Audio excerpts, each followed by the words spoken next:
Hello, people of the internet. It's time for something I've been talking about doing for a gaboolean years. And that's a plant stream. Woo! You to AFK for the next hour? Is that because you're watching the E3 presser? That is clearly not as superior as talking about indoor foliage. But no, it's all good. All good.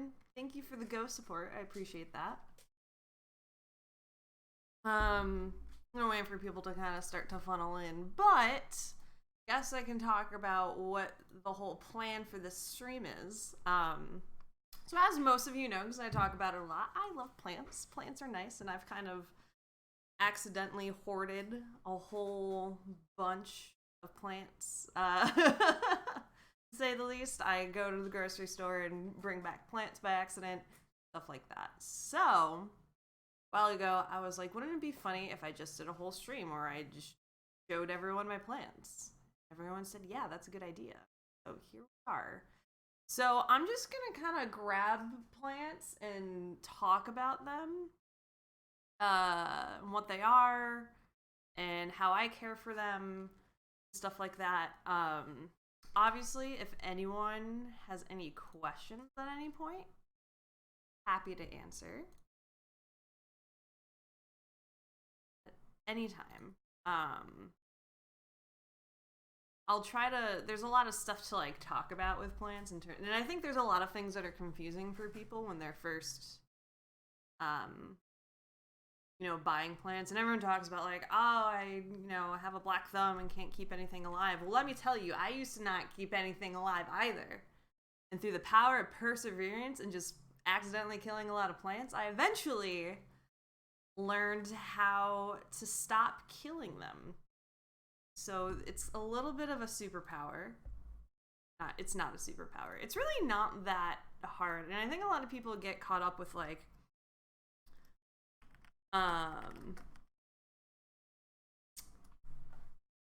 it's like, oh, I don't know signs of overwatering and underwatering, and sometimes the symptoms of overwatering and underwatering are the same, and how much sun does it need, and oh my god, I don't know. So I don't know, I'm just gonna walk through things, and we'll kind of take it from there. Me hopes. So hopefully that all sounds great and good for everybody. And I'm not sure how much plant experience everyone has, but hopefully you'll learn something. That's the goal. So I'm just gonna go grab a couple things. We'll start to walk through plantdom. So give me 1 second. I will start the showing off of plants. I also need to constantly step up and down over and over again. It's gonna be superb. Absolutely superb. Okay, so I feel like for a lot of people, one of the first types of plants they end up encountering is something called an air plant. And air plants, I feel like some people love them and some people hate them. One of my air plants suffered a little bit of an injury, so it kind of looks funny. I had my old green screen just like toppled over and fell on top of it and ripped off a couple things. Oh, and I want to like... Certain plants have really cool patterns that I want to make sure I can focus on, so I got my tools to focus the camera. But these here are air plants. Usually they don't come glued onto rocks, but I found someone on Etsy who glues them onto rocks, and I thought that looked cool, so I bought them. It's super chill, and I think super pretty. These air plants probably have specific names. I can't really tell you what they are. I'll hold them up a little bit close. But air plants are fun. So the reason they're called air plants is because they don't need dirt to grow. And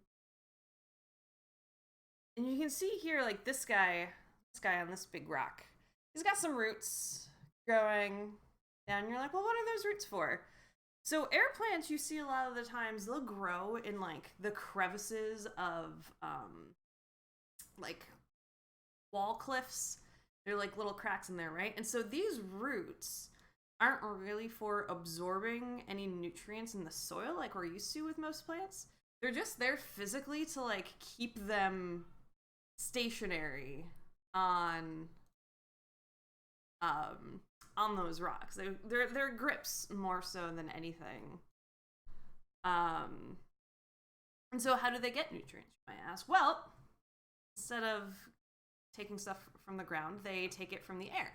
So essentially, they just absorb nutrients and moisture all through the air.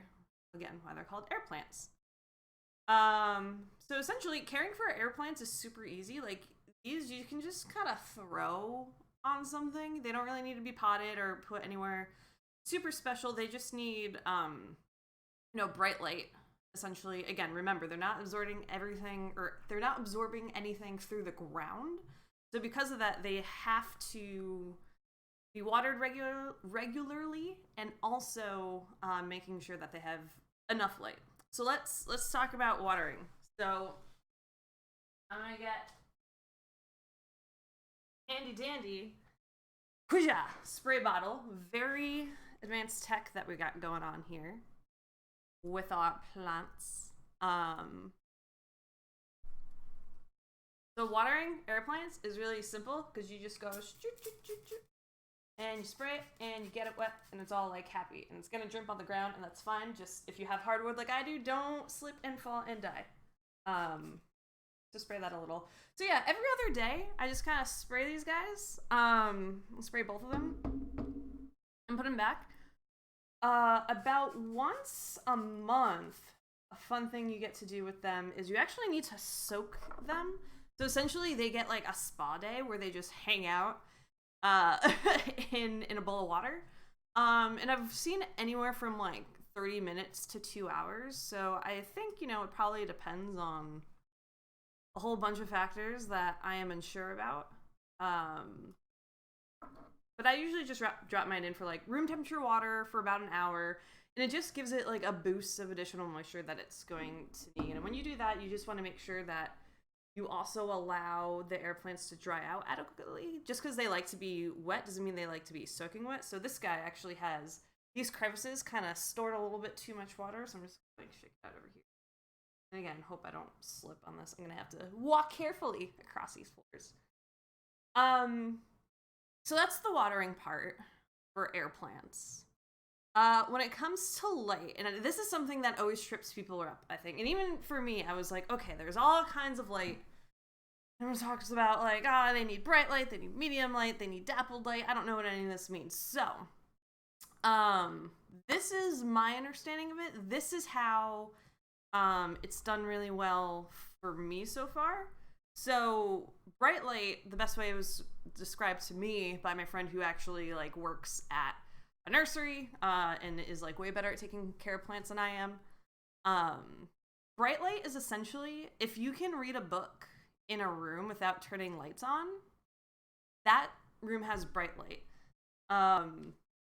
It's not direct light. It's not like you see the sun and it's like roasting on you and like super shining down through. That is not what you want for bright light.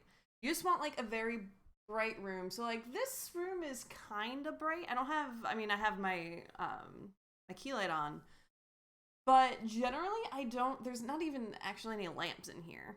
And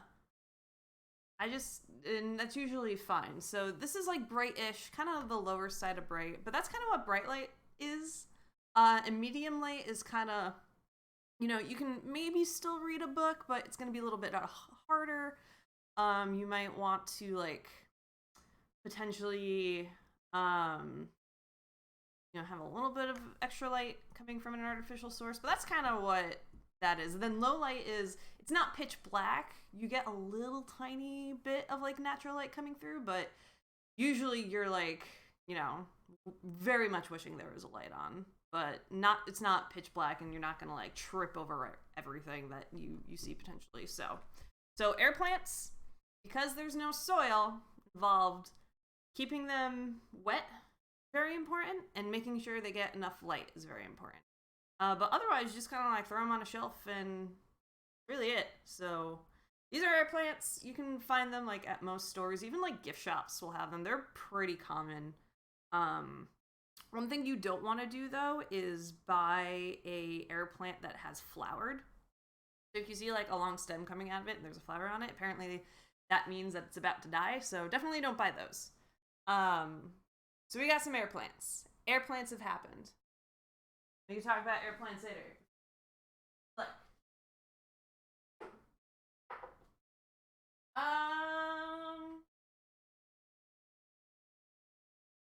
Let's keep going with easy plants to care for.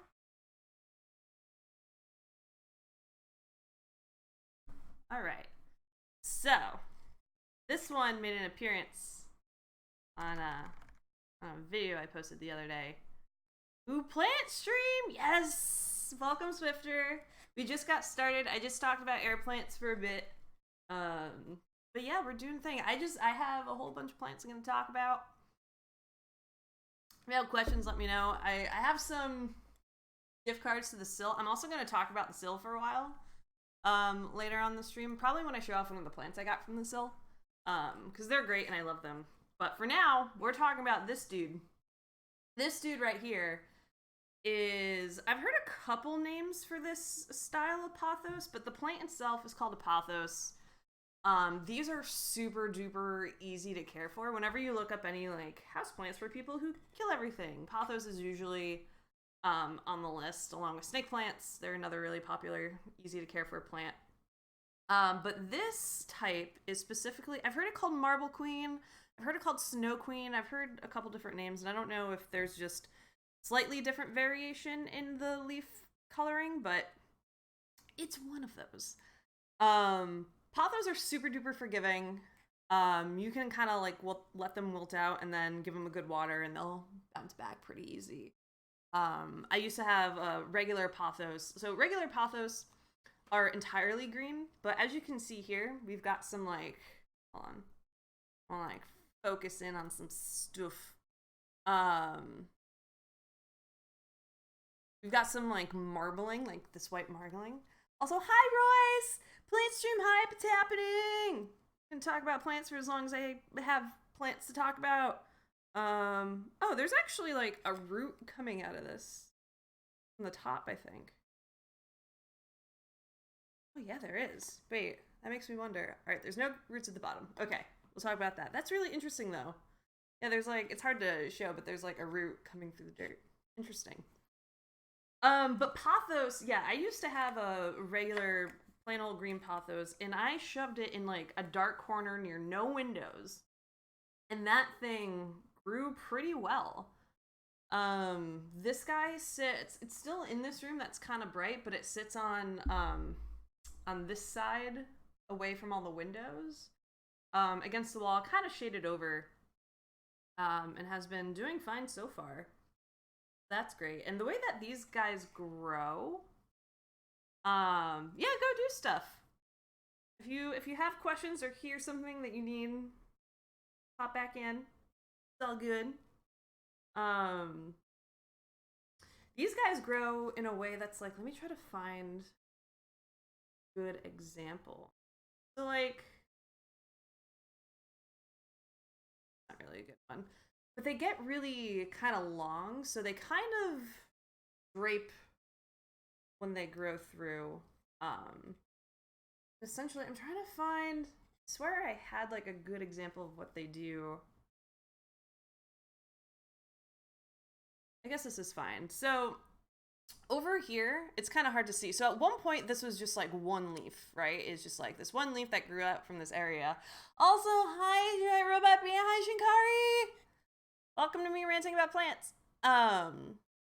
But eventually this split into another leaf. So this one's gonna kind of grow out and they're gonna keep splitting like that. And that's how they kind of grow and drape. And they're not necessarily viney, but they will get long and kind of like have this dangling effect. So it's really cool. Plant mom mode activate. Yeah! World's best plant mom right here. Super rad. That's how they grow. They're pretty easy. like I was saying before, you can kind of let them dry out a lot. When it comes to watering plants, and I'm included in this, like I think one of the things that people most get hung up about, like how much should I actually water and how often should I water? And obviously it depends on the plant, but most plants don't want to be super wet all the time. Nor do they want to be watered like constantly. There's a couple exceptions to that. Bonsai for one, but bonsai are like a whole different thing and don't even want to worry about that. Plants, Livo! We're gonna see so many plants. It's gonna be great. And so when you water your plants, essentially, all right, so pothos can dry out. You can tell it's dry a couple ways. One, well, I know this plant pretty well, so you can like physically see how heavy the plant is. This plant's pretty light. There's probably not really much moist soil in this whatsoever. And that's something you just kind of learn all the time, over time. The other thing is you'll see a lot of care instructions be like, all right, when the topsoil's dry, or like when it's an inch or two down, you're like, well, how do I know that by looking at it? And the thing is, you don't. So you got to get your hands dirty, and so you literally can just like wiggle your finger in and be like, all right, is it dry? Like this guy's pretty dry. It's not the end of the world for the popsicles, but this is pretty dry. So it might be time for a water if I wanted to kind of keep on top of it, but it can probably go for another couple days before I kill it. Or before I water it, not kill it. Well, I hope that maybe you learn a little bit and maybe will keep your next set of plants alive. Because I used to kill mine all the time. Like back in Boston, I just bought a whole slew of plants and put them around and was like, I hope that these stay alive. And none of them did. Like, I killed a cactus. Cactus are supposed to be those plants that, because they don't need a lot of water, you don't kill them. And I killed that. So, it is what it is. But the pothos was the first thing I never killed, and the snake plant was the other thing that I first had that I didn't kill. So those are kind of my two introductory lentus. Oh yeah, and the other thing about watering too is you want to give like infrequent but really thorough watering. So like when I water this, number one, I bring it over to the sink rather than just like pour water in it over by where it lives. I bring it over to the sink and you essentially water it until you start to see water drip out from the bottom. Because most pots have these holes. And if they don't have holes, you don't want them, and we'll talk about that later. But you want to make sure there are holes in there so the water drips out. Once it starts to drip out, like, this soil is pretty thoroughly wet. And you're good to go. So don't just water to, like, you know, wet the top part of the soil. It really needs to get down all the way through so that all the roots have water to grasp on and things like that. Imagine it like... So I'm going to get the airplane again. Hold on. So, like, we had the air plant, right? And like we were talking about, you really have to, like, spray the whole thing and get the entire thing wet. So when you're thinking about plants and soil and how they absorb their water, it's all in the roots. And all the roots are buried in the dirt. So you have to make sure all the dirt's thoroughly wet. Much like you have to make sure this is thoroughly wet. So kind of same concept, just different form factor. But yeah, I can't recommend pothos enough. They're super easy. Just shove them in a dark corner, brighten it up a little bit, and they grow. They're pretty resilient. So I always recommend pothos as like a first timer plant, or like a plant where you know, if you have a history of killing things, do that. So we're gonna put this guy over here, back in his little corner. Looks so nice. The nice thing about like houseplants, especially ones that can tolerate low light, is that like you can just put them in corners and suddenly you're always discovering like there's a plant somewhere, and it's really exciting. Like even for me, like I have a couple new plants that I like have shoved on some side tables and stuff, and every time I go over I'm like, oh yeah, I have this plant now, and I get super excited. So that's pothos. You see those everywhere. In terms of what's common, let's see. Grab my succulent.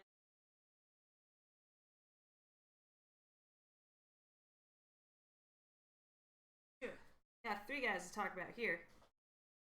Woo! All right. So succulents, you see everywhere because they're pretty easy to care for. Again, so long as there's right enough light, and you water them the way they're supposed to be watered, easy peasy.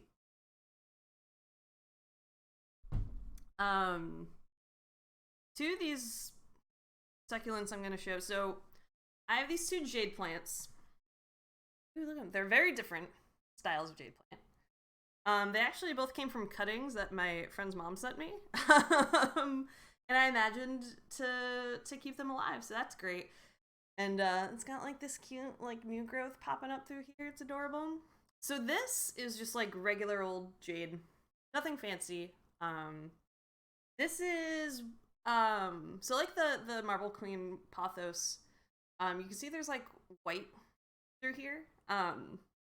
We called that or that is called variegation, I think. I always go to call it something else. Variegation. Yeah, variegation is like when you have multiple colors going through a plant instead of it just being a base green. So like base green, normal jade. Multiple colors going through, mostly that white. Variegated. Very cool. Jade like exists naturally in the desert. And so they like things dry. I go like I only water these like every 3 to 4 weeks. Given that I keep these outside, so it's now starting to get like super hot. It's 90 today in Oakland, by the way. 80 degrees in Northern California. It's insane. Way too hot. But yeah, they're from the desert, so they like to be super duper dried out. Again, whenever you do water them, just make sure it goes all the way through. That water goes through and it's all like all that good stuff. The couch looks good. Thank you. Yeah, we can look at my couch. Look at my couch. Very good couch.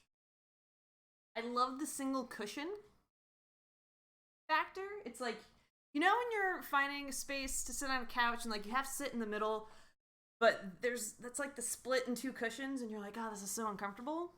I don't have that with that couch. Really good couch. I dig it. But it almost didn't fit in the stairwell. I almost didn't get this couch because it wasn't going to fit inside.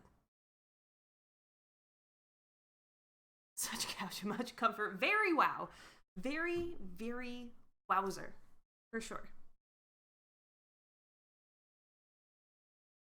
Those are my jades. I also got this succulent, which I think is also a type of jade.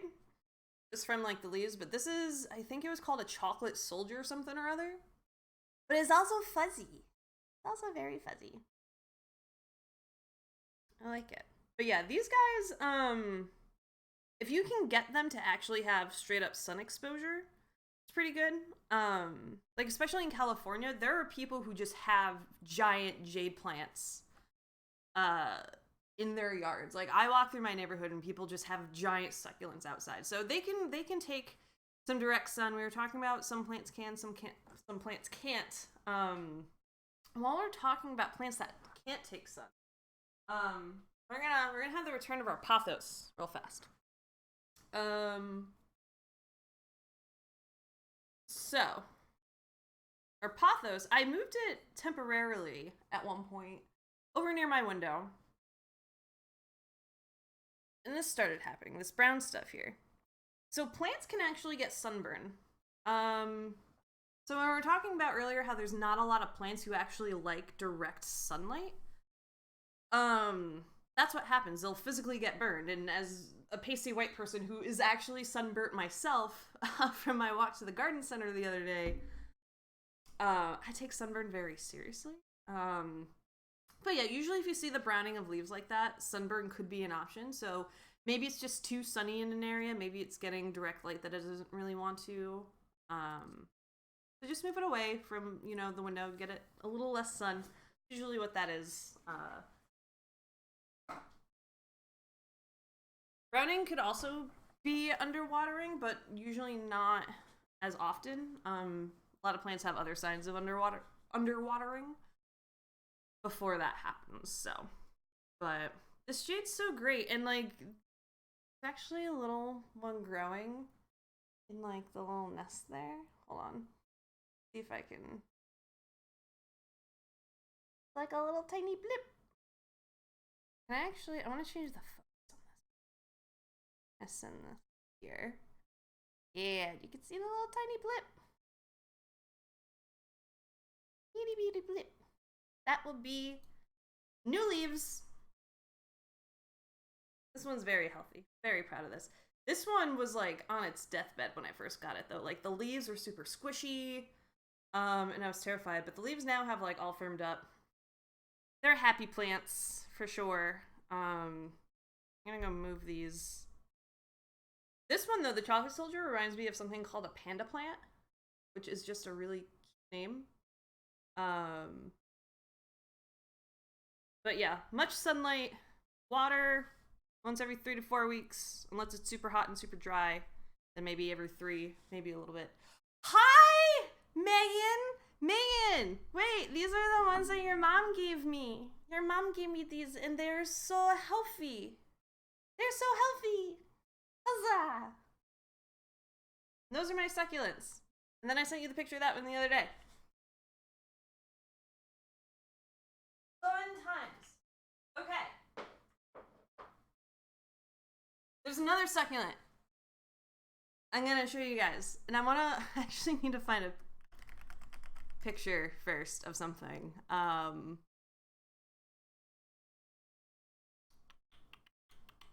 I don't want that. Oh god. Okay, that's fine. So I'm gonna show you guys a picture of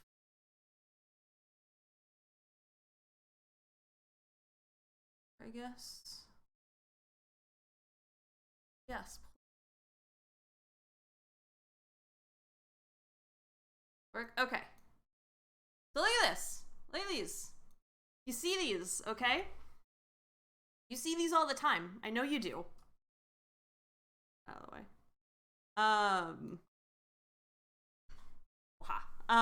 You see these at grocery stores. You see these most places, and you're like, oh, they're so little. They're so cute. Tiny. But I'm here to warn you about what could potentially happen if you don't know what you're doing with plants and don't necessarily give them enough light.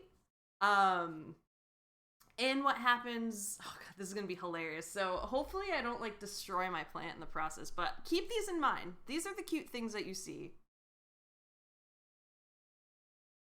And then we're gonna see what one of mine of those turned into over time.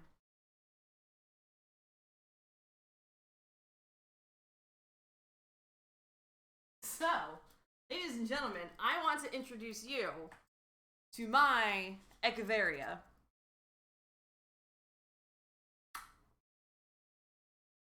Yeah.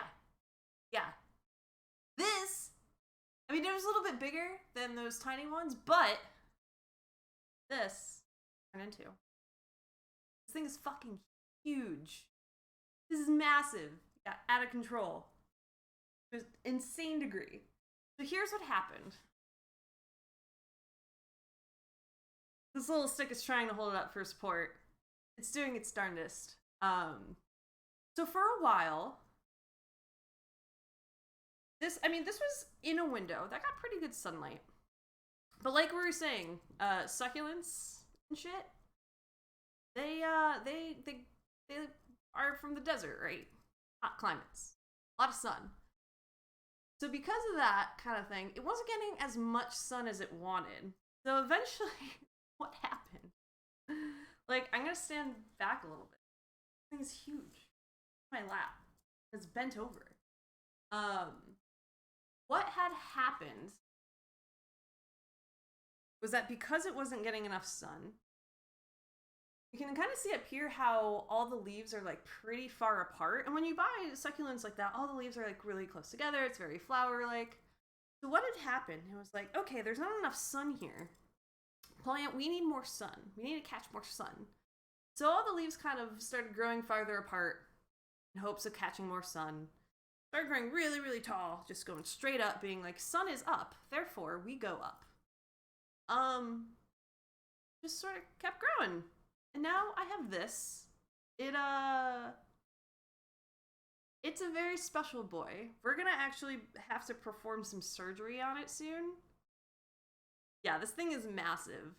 It's huge. It's actually way happier outside now, and there's some like spider webs on top of it too. I put it outside, so it's getting way more direct sunlight. That seems to make it happier. We can kind of see the leaves up top are starting to grow closer together again, like it originally was. But here's kind of what that surgery is going to look like, right? So there's two things that are going to happen. Number one, we are going to, and we're not doing this on stream, I'm doing this in a controlled environment at some other point in time. But essentially we're going to snip, probably like around here. Maybe not. Maybe like, because this is now pretty dead wood. This is at least still kind of green and fleshy. So I would think we want to cut it a little bit up. We're going to cut that somewhere. Some shears. And hopefully what happens is from that cut, we'll start to see new, what are they called? They're called hens, I think. I think like new succulent head things are called hens or something. But new growth should sprout from that cut on the top. Theoretically, whether or not it's gonna work, we'll have to see, but that's step number one. Step number two is we are going to, so essentially we cut here, and then pups, they're pups. Okay, cool. Oh man. What the heck? Who are you?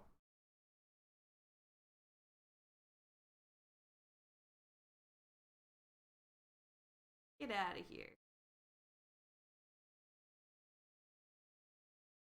Get out of here with that. Hooba. Get out of there. Using them privileges. No one's even talking in chat. Weirdo. Alright. So we have this plant. Cut here. Then the other thing we're going to have to do is make a cut closer to some of this new growth. And then what's going to happen is there's a powder that you get called rooting hormone. And essentially that's just going to encourage roots to grow pretty quickly on the top of this doodad. So hopefully rooting hormone, and then you either like put it in water or put it in like sand or something. That's the next step I need to figure out. But you let the roots grow, and then you plant that once the roots have kind of grown in a bit. And then I should have 2 plants if I don't kill them. That's kind of the plan there. We'll have to see if that's actually how it works. Fingers crossed. But what I love about this Echeveria, I'm gonna try to scoot this over. So when it wasn't getting enough sunlight, all the leaves were just straight up pale green, nothing else. But now that it is getting enough sun, it's getting these pink edges, which is what it had originally when I bought it, which is why I fell in love with it. And so we have these green with these pink edges too. Bend that over a little bit. Looks really neat. I just think they're neat. We're gonna put this back. I'm afraid to like carry this anywhere. It's like terrible.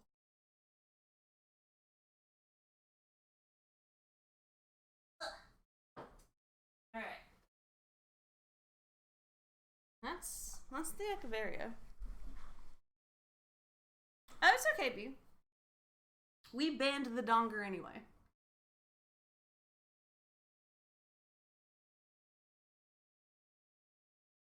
For being a donger. No dongers in plant chat. Okay. So that's a lot of like the super easy stuff I have. I think. I like how I'm just like looking around to be like, what other plants do I have? So that's a lot of the easy stuff that I have. Most of that you're gonna find in most of your garden centers. Someone to say dongers? So many dongers. It's the dongering, if you will. Yeah, that's most of the easy stuff. What was I saying? Oh yeah, you'll see those in like most garden centers, most plant stores. They're all pretty common. So those are definitely good candidates for, you know, grabbing plants if you feel super not confident in what you have or keeping them alive. To raise your dongers. I have no dongers to raise. I don't own dongers. Okay. That's a whole bunch of plants. Oh, there's one more succulent I have. Okay, hold on.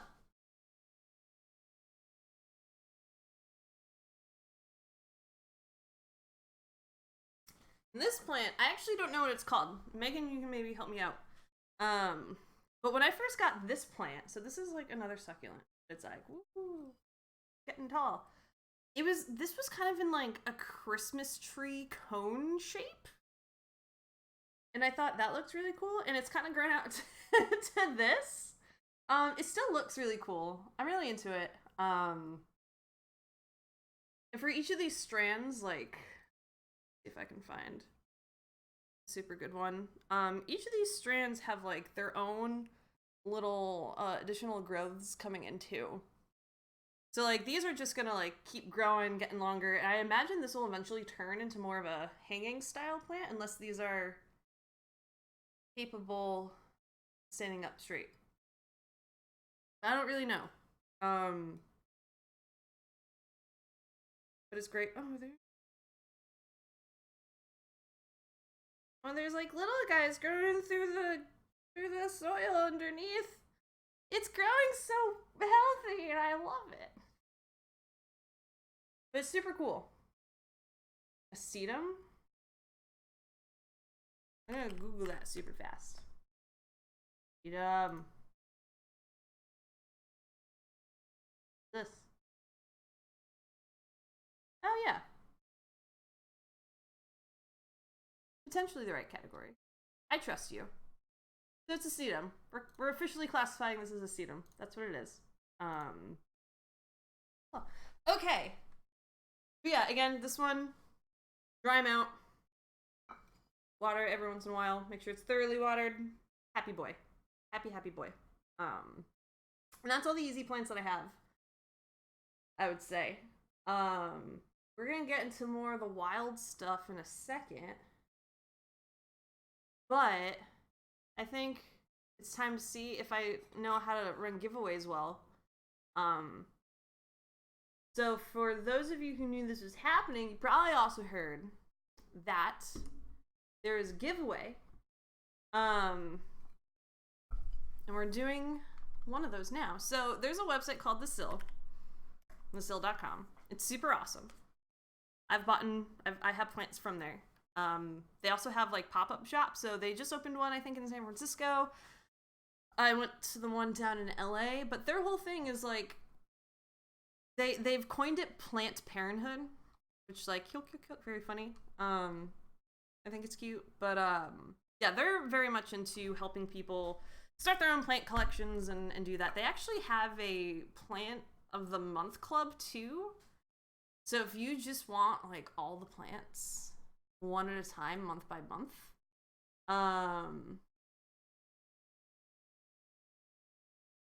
you can do that. I've thought about it. I've thought about signing up for the Plant of the Month Club, but I actually was like, maybe I shouldn't. But that's an option. But they have a lot of cool plants. They have, you know, we talked about the pothos. They have some pothos in there. They have a whole bunch of succulents. They have succulent, like, starter kits where you get a bunch. They have succulent terrariums you can get.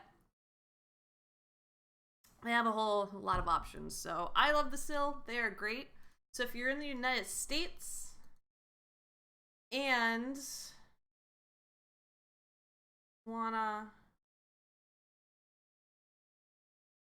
maybe want a gift card to the Sill, what do I want to do?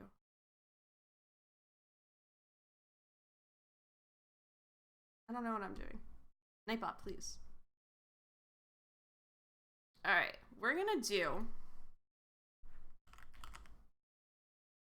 I think if we do it this way, I think if you type in Pathos in a chat, someone try that. Someone type in Pathos. I want to make sure this works. Do it. Do it. Alright. I think it is working. Yeah! Alright, so if you type in Pathos, I'm gonna roll the die, and then we're gonna see who wins the first gift card. I have 3 in total. I'm just gonna hold this up for a while. I have 3 in total. And so you can get yourself a nice little cute pot from the sill. Or plant from the sill. They have a whole bunch of calatheas that I don't have. I'm gonna show my calathea next, I think. I have 2 that are super cool. Maybe I'll wait, I don't know. But, what was I saying?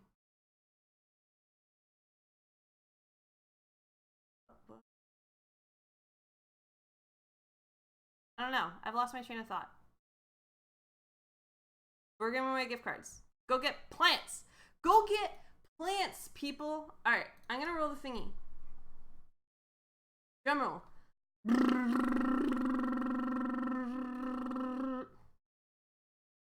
Robappy, you just moved. You're gonna buy yourself a plant. Hold on. I have a thing for you. Yeah, you can decorate your new place with plants. You have a very, like, sunny window that you can, if you get a little table next to it, put a plant there, I'm sure it would be good.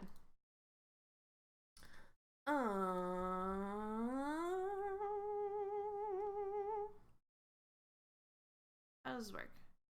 I'm whispering you. There you go.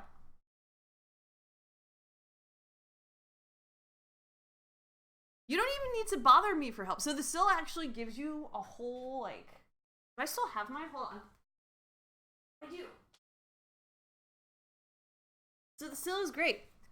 What do you do with that? When you go to checkout on the sill, that's a code you can put in. And you can use your free money with that. We'll do 2 of those. 2 more of those. So they give you these cards, right? And... it tells you, like, where they're from and stuff, when to water them. I love the sad plant signs, too, that it gives you, so you know when things aren't going right, what you're probably doing. So you'll get a little card like this, and you'll be just fine. It'll be great. I think that's super cool. I'm gonna go put this back, and then I'm gonna go get some... we're gonna start with some extra fun stuff.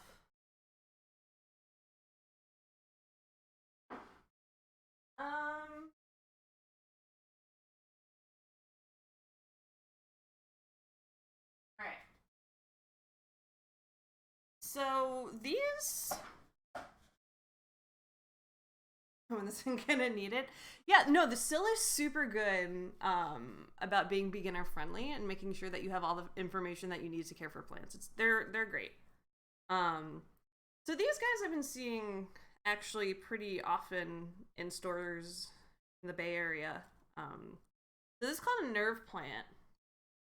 And I've seen 2 variations. There's probably additional ones. But, like, this one has, like, these pink veins. There's also ones that have white veins in them. They're a tropical plant. You got some, like, tiny, cute babies over there. Hold on. I want to focus this. Look at these. Look at the babies. Nope, nope. Oh god, camera. How rotate. Doing this live. Rotate. Over. Zoom. Little babies. Super babies. But yeah, these are tropical guys.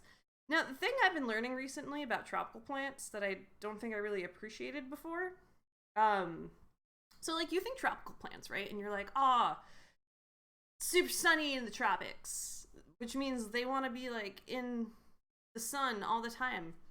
But what I've come to learn is that most houseplants that at least I've seen that are from tropical origins are usually ones that grow. They're not like the trees, right? They're the ones that grow on the ground under the trees, which means everything is pretty shaded and like the light is pretty filtered. And so they don't do super well in that kind of direct light. So you can put them somewhere bright, not super direct. The thing you do have to do though, because they tend to like things humid, is spray them. So we have our super high-tech sprayer from our air plants. We're gonna do the same thing. This guy. You just spray it, rather than like throwing a humidifier into your room or something. You just spray it. A fly. It's killed that fly. Haha. Fly trying to get in my plant. Not even a thing.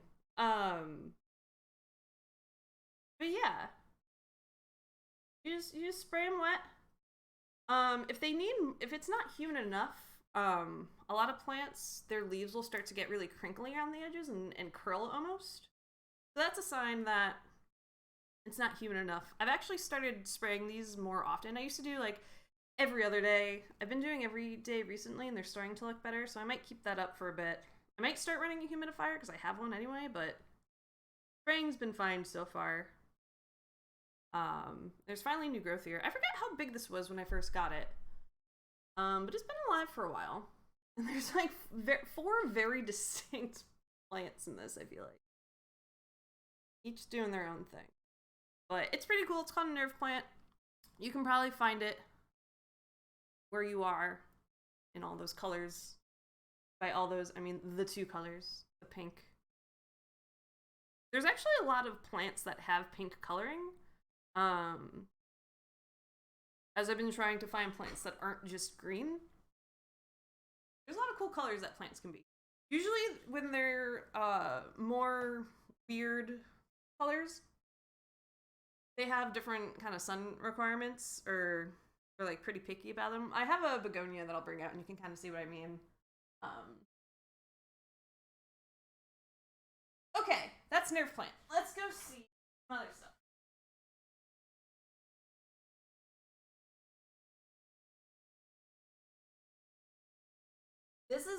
This is actually one of my favorite plants. So, I was saying before with the sill how they have a whole bunch of calatheas, and calatheas are awesome. I have 2 calatheas, and both of them like are not common, I feel like, in stores whatsoever. One possibly more so, but this one right here apparently is super uncommon. I got it from a website called NSC Tropicals. Let me get the link for that. So NSC Tropicals, if you want to foray into the world of tropical plants, is a really great website. The person's based, I think, in Florida.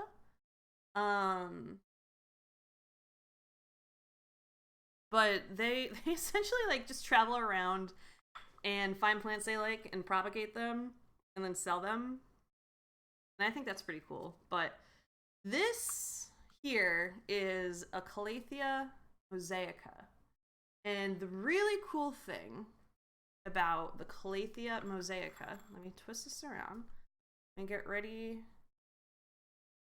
Like, I might get like super close up. All right, that's good.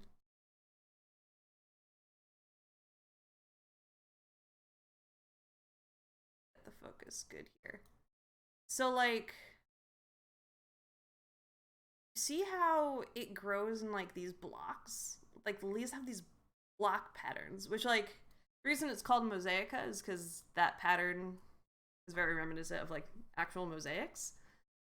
But I forget specifically all the details, but essentially it's based on how the cells for this plant grow that it causes the pattern to have, oh god, that like blockiness to it.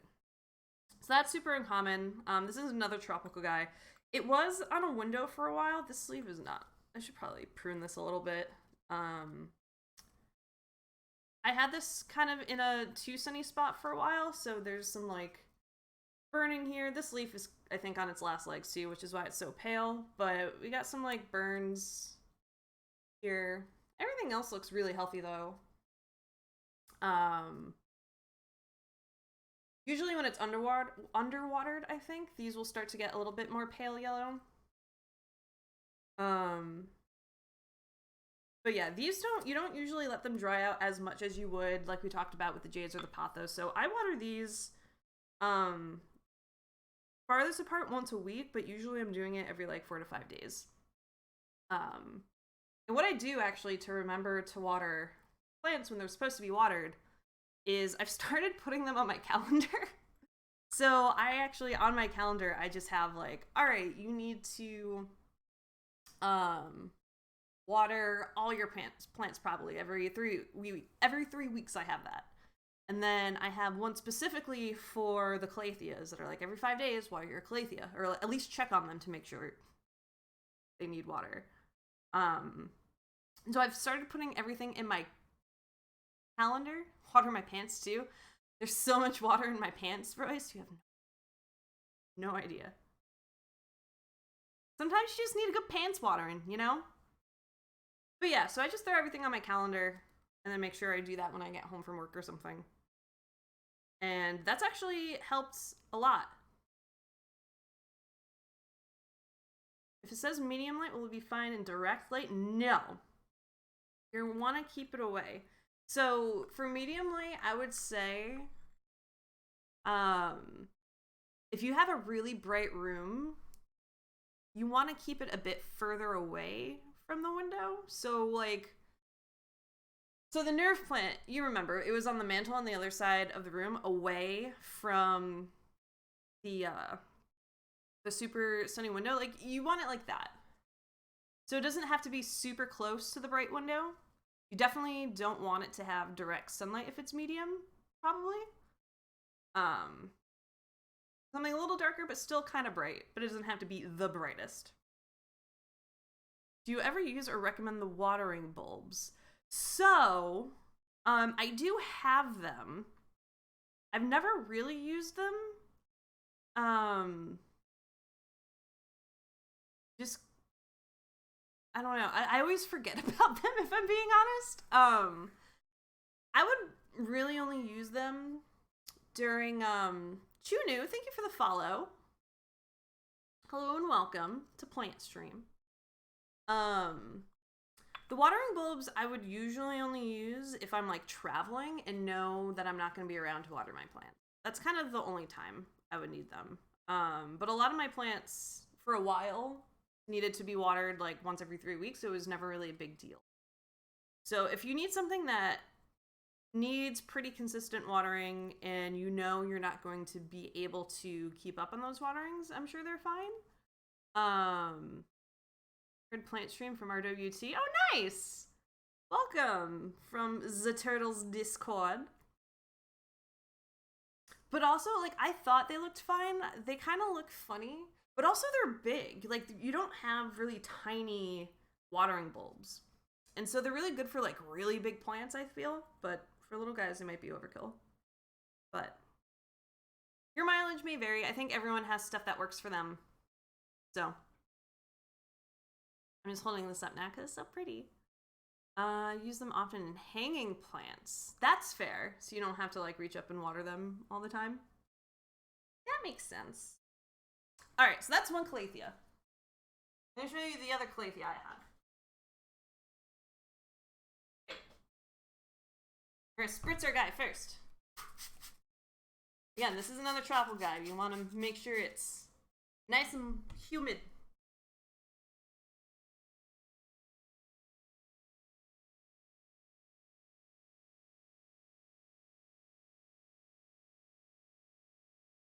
This guy's in a big heavy pot. All right. So friends who have been around for a while have known the plight of my poor calathea. It was kind of on its deathbed almost for a bit. Let's make this room over here. Cool.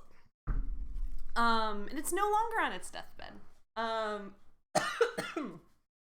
So what do we got here?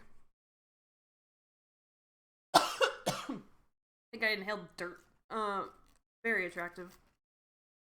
So this is a Calathea orbifolia.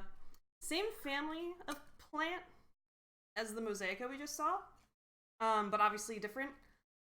Different pattern on the leaf. This is actually brand new growth on the sleeve. It's pristine. It's beautiful. I've had this one for a very long time though. Not very long. A year. I've had this for a year. And it used to be way more full. And a couple things happened with this one, I think. So like the other Calathea, I had this right next to a window, and do you recommend spray bottles? I was told with succulents to be aware about it because of overwatering, but was curious if it worked on other plants. Yes, so actually, for this plant here, for the last plant, and for the air plants that we showed at the beginning of the stream, spray bottles are great. Especially for plants that like things humid. So essentially every other day you just spray them, make sure the humidity stays up, and that they're happy babies. But yeah, for succulents, you don't need to really spray them. They're from the desert.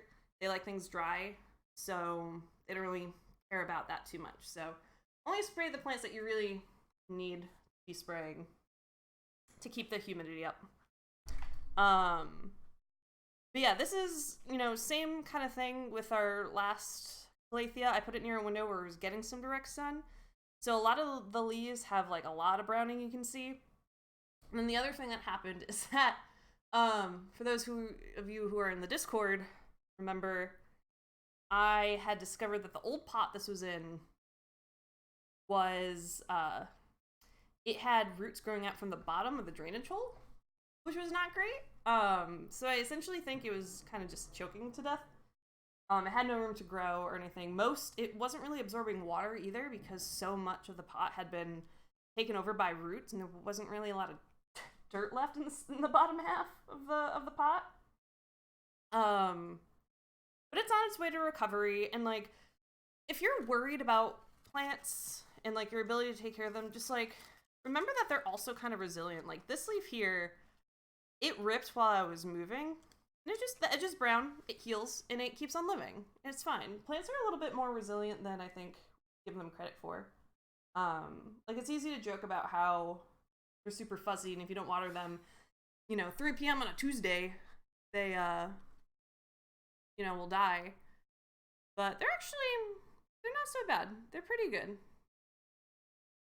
But yeah, this leaf, look at it with my nose, it's going to be huge when it finally unfurls. I cannot wait to see it.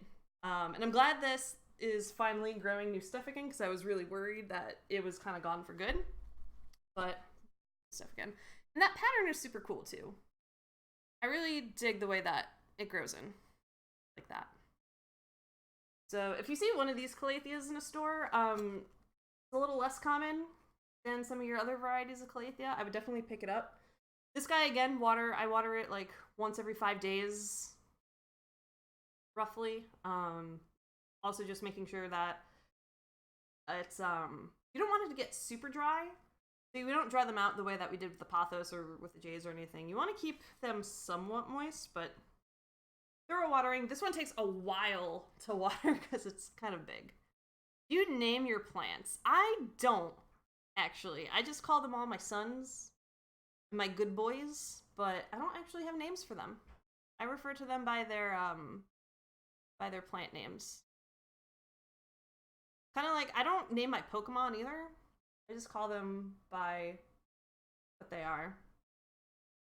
And yeah, this one is rebounding really nice. I was able to repot it. It's much happier now, so just gotta keep an eye on this to make sure it keeps going that way. But that's the good old Calathea.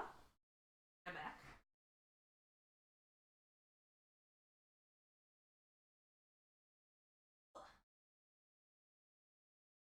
Let's see.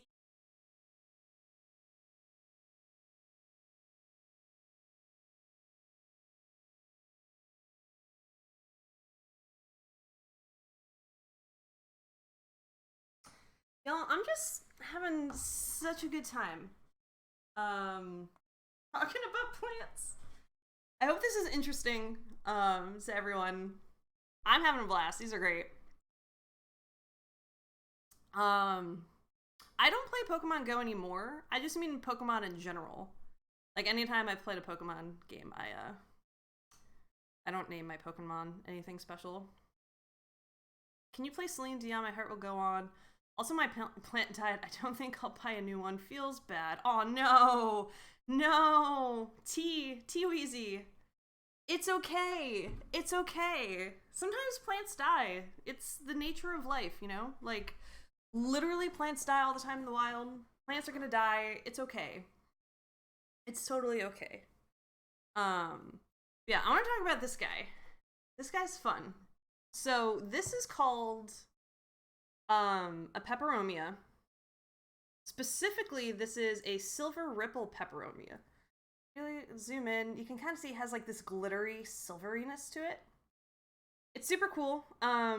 These guys also grow. I thought they were gonna flower. And I've seen photos where they do flower, but I think because this is indoors, and not in the wild, these just kind of grow as decoration. It was me, I killed it. I put too much water, then too little. Oh, that's the worst. Yeah, I always, again, like putting your watering schedule on a calendar, easy peasy lemon squeezy. Like, it makes things so much easier. Oh god, I just like split this. Oh well. Yeah, a couple of these leaves are yellowing. I actually think I overwatered this guy too much. There's a gabillion different kinds of peperomia though. There are like different color ones. There's like a watermelon. There's a, I don't know. I forget the names of all of them, but there are so many varieties of peperomia. That you can just find whatever suits your fancy. When I saw this in the store, that I found it in, I literally was confused about whether or not this was natural or if someone had like spray painted the silver on, because it's so actually glittery. It's hard to tell, like not in the sunlight, but like it actually kind of sparkles a bit. So this is super cool. This one I think wants to dry out a bit more between waterings. I think I've been keeping it a bit too moist. So I'm gonna let this dry out some more. But it's still been growing. There's like some new stuff happening in the middle. You know, these decorative little tendril thingies gone through. Got the collection that had bird's nest, fern, apothos, snake plant. Nice. Yeah, those are all super easy. The snake plant and the pothos you can honestly throw somewhere that doesn't get a ton of natural light whatsoever, and they'll be fine. So those are all great. I don't have a bird's nest fern though.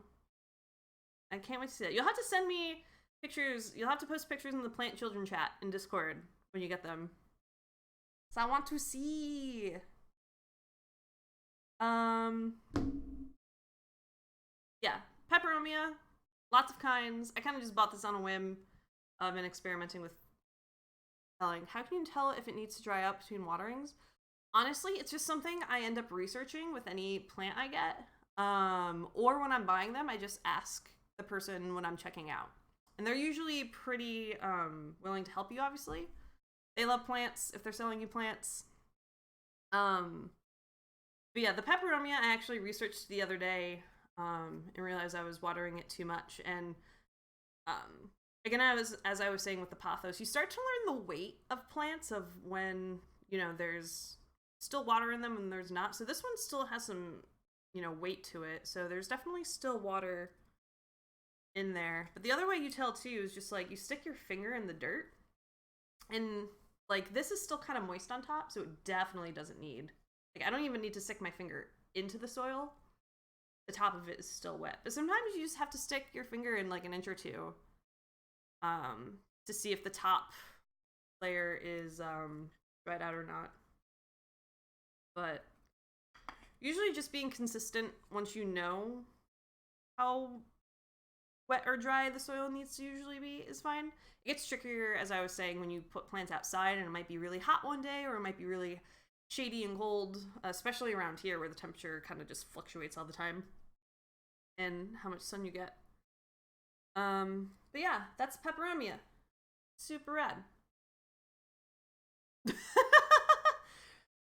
Listen, sometimes when you water your pants, you also need to stick your finger in there to see if it's still wet, Royce.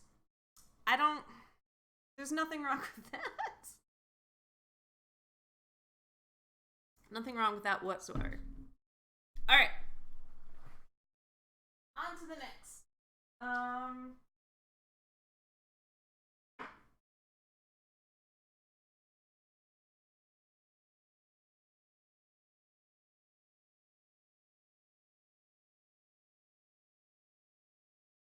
All right. So this is another recent edition. I bought this one on a whim when I was buying a new pot for my calathea when I had overgrown. I forget what it's called. I don't know where it really comes from. It looks super cute though. Like it's kind of pink. Like the leaves are green at first and then it looks like they kind of go pink as they mature. But it's like this cool two-tone kind of thing. Right now everything is like super bunched up. I'm hoping over time things will spread out. Syngonium, thank you. Syngonium. This is a syngonium. It's still moist too. But yeah, super cool. Sometimes you just buy plants that you think are cool and learn how to take care of them later. That's actually usually what I do. I'm just like, this is nice. But actually when you're at a plant store, you actually get a lot of clues of how to take care of plants depending on where they're placed, right? So this wasn't outside. It was inside on a shelf. The shelf was next to a window, but it wasn't particularly sunny. So that told me bright light, probably gonna do fine. Definitely not direct light. It's kind of, I have a shelf with all these plants on it. This sits kind of like furthest away from the window. Get inside the plants, got it. Sometimes you just gotta get right on into those plants, you know? They don't mind. They don't mind being probed a little bit. Sometimes you just gotta, you know? But yeah, so that was a clue to be like, all right, doesn't need too much sun. Probably likes something a little bit more humid. Listen, TJ, you know that's what you wanted to say though. It's totally what you wanted to say. I don't know, yeah. That's my syngonium. It looks cool. This is a little bit of an experiment and I hope I keep it alive.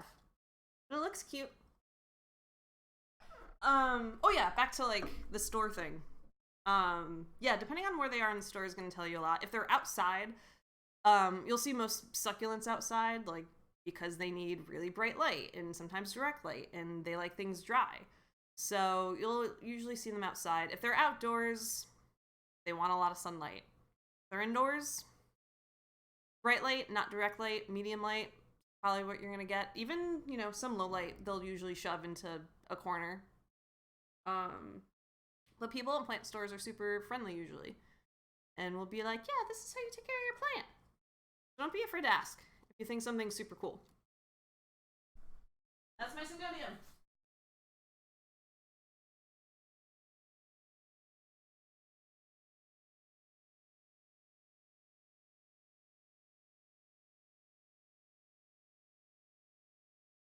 Almost dropped this one. Whew. All right. So this guy is super cool. This is another one that I got from NSE Tropicals, but it's actually, I've been seeing it a lot in places. So this is a burgundy ficus, sometimes also known as a rubber plant.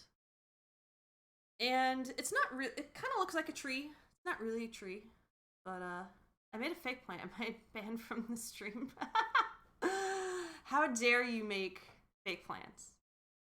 How dare. I was sad once because I replanted my succulents outside.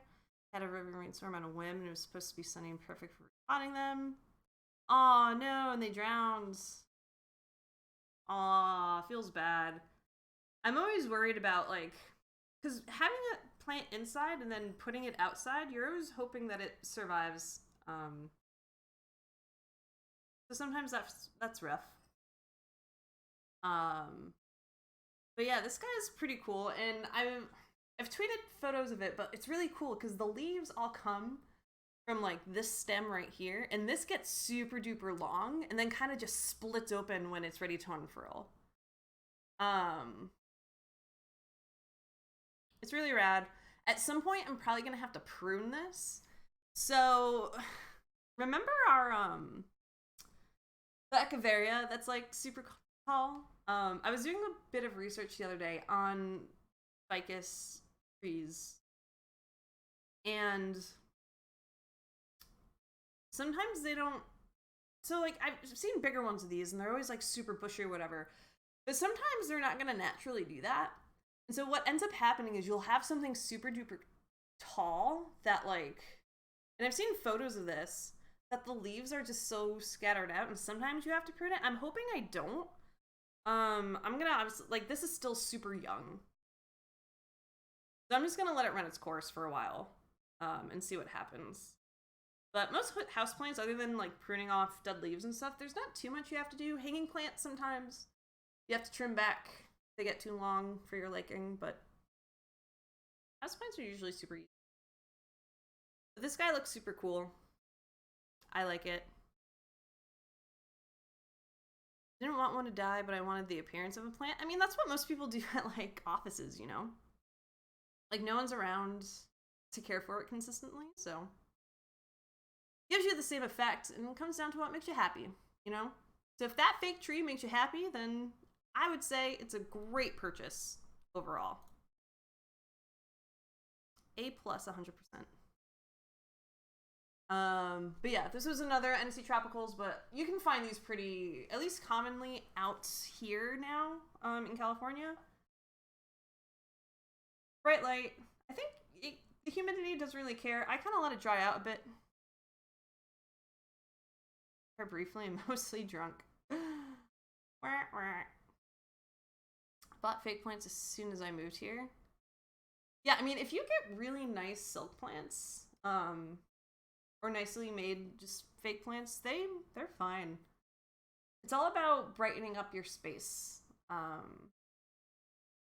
The one thing about actually having plants, though, and it's really funny because I was telling my therapist about this the other week. It's like, you know, you joke about just like, oh, I have all these plants, blah, blah, blah, blah. But it's a really neat relationship, right? Like, you spend all this time caring for these plants and making sure they're okay. And it kind of gives you like this nice, almost peaceful activity sometimes. Like I usually spend either a Saturday or Sunday afternoon every week just tending to my plants. And it's nice, chill couple hours where I'm just watering them, making sure they're okay. And it's a neat little relationship. And a lot of plants help clean the air in your home too. You breathe out CO2. They love that. They clean up your air, produce oxygen. And it ends up being a really nice relationship that you have with your plants. It's my ideal relationship with someone where I'm the plant. You just want someone breathing on you? Hello? But yeah, silk plants are just, they're fake plants. Just made out of like different material. Because sometimes they're just like this plasticky. Silk plants, I think, definitely look more real. Because there are certain fake plants that you know they're fake, and there are certain fake plants that you're like, I don't know if this is real or not. And I think silk plants are more of the realistic type. But yeah, this is burgundy ficus. I think the still also has these right now too. So that is an option for you. Taking care of me, then leaving me alone. No, it's always care.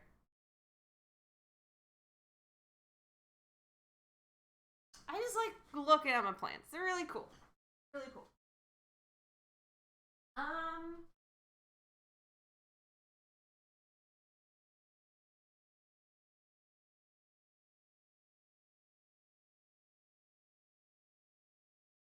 All right. This guy called a rickrack cactus. This is a really cool cactus, actually. So, I found this one day. I was just kind of perusing Etsy, and was like, yeah, this is cool. And I bought it. A lot of people, by the way, sell plants on Etsy, and they're really good. A lot of like small operation home growers do that. So if you're looking for something unique that you can't find in a store, definitely check out Etsy and see if you can find something there. You call me thirsty boy? So thirsty. Thirsty. Let's get busy on Amazon with these salt plants. Do it! Okay. Rickrack cactus. So, you hear the name cactus, right? And you're like, okay, I know cactuses. They're in the desert. They're prickly. And they don't want a lot of water. But this is a tropical cactus. So, it's not like, you know, our Western cactuses. These little hairs that I grow, like, these aren't even sharp. These things. Actually kind of soft, but these are super cool. So yeah, they're tropical. It's a tropical cactus, which means it does appreciate a little bit more humidity, and it wants the soil to dry out a little bit, but you actually still need to kind of keep up on watering a bit more. So I've started watering this at the cadence that I do, like I kind of do weekly. I check on it every Saturday. I see, again, is how dry did the top layer of soil get, and kind of decide if it needs another water. But this is not like your cowboy flick cactus. And what's going to happen is that these are just going to keep growing, and they're kind of, it's not going to necessarily be super droopy and hangy, but they're going to sprawl out and get really long, and just the weight of them is going to kind of make it hang a bit. So I'm really excited about this one. Super cool. I think there are two kinds of rickrack cactuses, and I think this is the fishbone, but I could be wrong. But I do know it's a rickrack, which is just a fun name to say, you know? I'd say it's beautiful for finding pots with neat designs. Yeah, they really are. A lot of smaller boutiques, too, I have found will sell, what's it called? Will sell pots from local potters as well. When you're looking for pots, we started talking about this and I never really finished my thought earlier on in the stream. So, like we were saying, whenever you water plants, make sure it's like a super thorough watering, and wait until there's water like dripping out of the holes, right? To be like, all right, it's thoroughly soaked, but all the excess water kind of drip through, so it's not sitting there, right? I post a link. Yeah, there's the friendly. Okay, can I post a link for Amazon plants? You might get yelled at for posting links. I actually don't remember. Not at all. You could try. Oh, YouTube? Okay. Well, it looks like you're fine. Making an aquatarium? What is this? Fast forward. Oh, this is super fancy. That's really cool, though. Hold on. I kind of want to... We're going to pop this video open real fast. Actually, no, we're not, because I'm too lazy to configure my OBS to do that. But you had me at waterfalls. That looks super cool. I'll watch the full construction after, but the end result looks super fun. But anyway, so we were talking about drainage holes. So the one thing to keep an eye out for, especially when you're looking at handmade pots and stuff, is that there are drainage holes. Because otherwise you risk, I mean, you talk about overwatering plants, right? And it's a fear that everybody has. But if you overwater and you don't have drainage holes, that water literally has nowhere to go. And so your roots are sitting in too much water, and they get very unhappy. And that's usually where, like, root rot will start to happen. So you always want to make sure you get drainage. And there's some tricks that people suggest of putting, like, if you have a pot without drainage holes, just, you know, line the bottom with some rocks and let that through. But it's really never the same as just letting the water drain through. So always make sure that there are drainage holes. If there aren't, depending on the material of the pot, you can actually drill your own. So for a really tall echeveria, that's actually what I did. I drilled 2 drainage holes in the bottom of that pot because I liked the pot, but had no drainage holes. And it was funny. I went to buy rocks, and the guy at the nursery yelled at me. He's like, "It's not gonna do. Just drill a hole in it." I'm like, okay, fine. How do you remember to water your plants like before they start looking dead? So I have a habit of actually checking my plants every single day. Even just to look at them. If I water them the next day, or if I water them the day before, you know, I still check on them, and you just make it a habit to go over to where your plants are to look at them. But I have calendar reminders for all my plants to be like, hey, and it's not even to water. It's like, hey, every 5 days, check on your calathea. And then I'll check on it and be like, oh, I can probably go another day without watering. Let me water it tomorrow, and I'll do it there. Like pot 2, Big Niche. 420 blaze it. Or 224 blaze it. Each their own. Aggressive botanist with aversion to rocks. Yeah. I mean, to be fair, it's like, it's kind of a hacky solution, and it still doesn't guarantee that you're not overwatering, because there still is just nowhere for the water to go. And it's still in there, and eventually it's going to evaporate and get absorbed into the soil. But even then, you can still overwater past the point that everything drips into where the rocks are. So it's always just safer to make sure that there are drainage holes in your pots. I used to be pretty like, I don't want the drainage holes, blah, blah, blah. But now I will not buy pots unless they have drainage holes. So there's that. But yeah, that's the rickrack. Cactus, but a tropical cactus. Ugh, I can't talk. My mouth is all like, bleh.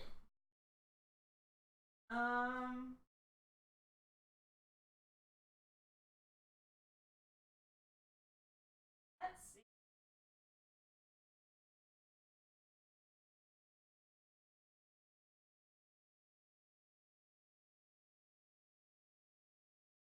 All right.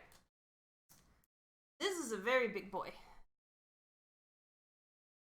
What's in the fragile box? Oh, those are, I have an Ewok Village Lego set in there that is partially in pieces, but partially still assembled. That I need to rebuild and put over there somewhere. But yeah, it's just a variety of Legos in there. All right, look at this leafy boy. I love this plant. So this is when I saw, not this plant specifically, I saw a very small version of it at one of the Sills pop-up shops. And I was like, oh my god, but I didn't buy it because I had to go on a plane to come back, and I was afraid of it being destroyed. So I bought this one on Etsy, and it was hilarious because I was like, oh, I said like 5-inch, 5-inch plant, you know, no big deal. And then it shows up in the mail. It's just this giant thing, and I was like, oh my god. Do I name my plants? No, I do not name my plants. I just call them my leafy boys, my big boys, my beautiful plant children. But this is a variegated lipstick plant. So lipstick plants, the normal ones are just, again, no kind of fun decoration on the leaves, but look at this. Like, look how cool that looks. Look how cool the back of them look. Like, this is just super cool. Dad always said, marry a girl who can take care of her plants because she's gonna take care of you. Maybe. Maybe that's good advice. Or maybe she's so focused on taking care of plants that she just forgets you exist and then runs away with all her plants and leaves you alone forever. So, you know, you never know.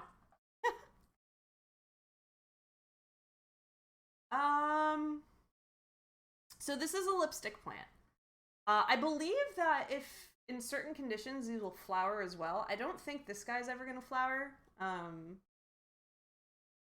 But he still looks super great, and like, again, the pattern on these leaves is just to die for. I love it so much. It's almost like a turtle shell, you know? But yeah, this guy is huge. Oh yeah, so when you're getting plants that are hanging plants, Never always get something smaller than what you think you want because they get so bushy and long, and then you're like, oh my god, this is so much plant. And then you just have this plant. Like, this is a freaking forest. Look at it. I also had to tape the actual holder. I need to actually replant this. This is still in the container that it arrived in. This is not permanent. I'm not allowed to drill holes. So actually, this is, we're in Gully now, fam. We're in Jurassic Park now. Yes. Clever girl. Hidden in the bush. Oh yeah, so I rent, like, I don't own this place, obviously. And so usually when you rent, you're not allowed to, you know, drill or screw anything significant into your ceilings or your walls or anything like that. Like, small nails are fine, but for hanging plants, you usually need to, like, screw in hooks into the ceiling. And I was like, poo-poo. But what I've done, can't bring it over here because it's massive. I can't really bring the camera over, I don't think. But I actually bought, you can find these on Amazon. If you find a clothing rack. So command hooks you could. I don't like them because, for hanging plants specifically, because they'd be right up against a wall. And you kind of want all sides to be able to flow as best they can. That's the only reason I wouldn't recommend 3M hooks on a wall for hanging plants. If there are ones that go from the ceiling, like, you can try it for sure. But what I did is I bought a clothing rack that there are, like, some shelves on one side, but then there's, like, a hanging bar on the other that you're supposed to use for, like, you know, if you don't have a closet, you put stuff there. But it's excellent for plants. So I hang this where, like, all the hanging clothing stuff goes. All the shelves are where the other plants we've seen today all live, for the most part. And it works wonderful. So it's cool little reuse of different kind of furniture for this. You can go, hi Vita! It is plant stream time! I can't believe, I was really worried this wasn't going to last very long, but it's already been an hour and a half, and we're not through everything. Wonderful. Yeah, we still have a bunch to go, but while we're here, number one, I just want to thank everyone for hanging out while I talk about plants for a while. Plants are great. Plant walls are pretty dope. I would love to have a plant wall too one day. But for now, I'm just trying to get my balcony full of plants. I'm gonna pet this. But thank you everyone for hanging out. I'm having a ton of fun. I hope these plants are cool. I hope you're getting all your questions asked. Or answered, rather. Feel free to throw anything in. I'll try to answer it best I can, but we also have a resident plant expert hanging out in chat, which is helping. While we're here, like I mentioned, we have 2 more gift cards for the Sill to give away. So, let me see.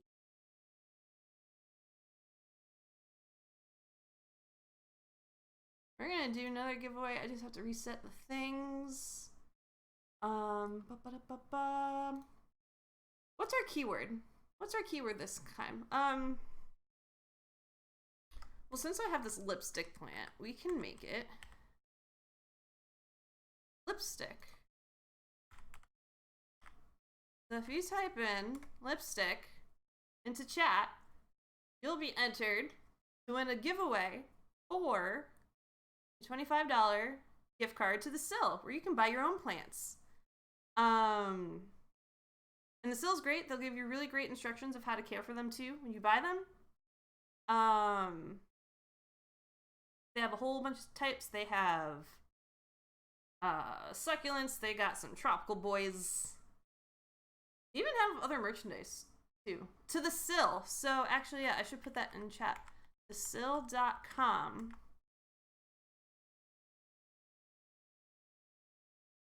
is Plant Champ. Hi, Billy! What's up? I love that this is just like a parrot on my shoulder now. Like, this is just part of me. This is just me.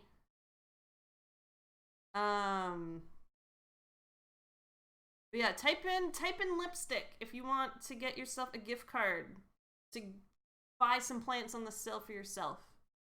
Highly recommend. Even outside of the stream too.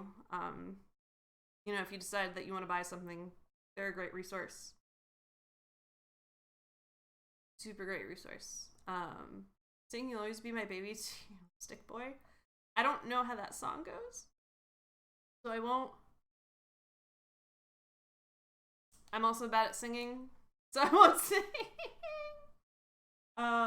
It's funny because there's like a whole thing about how singing to your plants is good, but really all it is that you're exhaling CO2 onto them. And so obviously they like that. Mariah? Oh, it's a Mariah Carey song. I like know of the song, but I don't know the words or how it goes well enough to really do that. All right. Last chance. We're going to roll it in a couple seconds. Get your last lipsticks in chat. Oh, the reason this is called a lipstick plant, by the way, is because when it does flower, I think the flowers themselves look like lipstick. So, just breathe heavy all over your plants. Yes, it's fine. Fine. This is great. All right, we're gonna roll the thing, and Chunu, you get yourself. Oh, I'm gonna put this away now so I can say. Everyone say bye to the lipstick boy.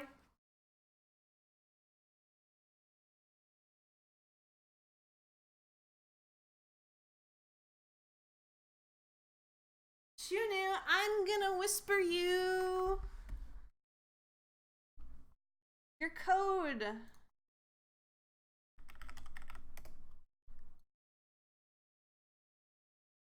Dun, dun, dun, dun. We're gonna whisper to you. You should have that now. So when you go to checkout on the sill, you can put in that code, and then you'll have free money for plants. So bye, lipstick boy. Hi, Chaos, and hi, Silver. New place is good.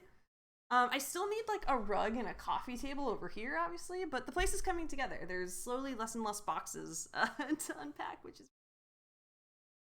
okay. So those are a lot of like the easy tropical boys. Oh, there's one plant actually from the sill that I got recently that I haven't talked about.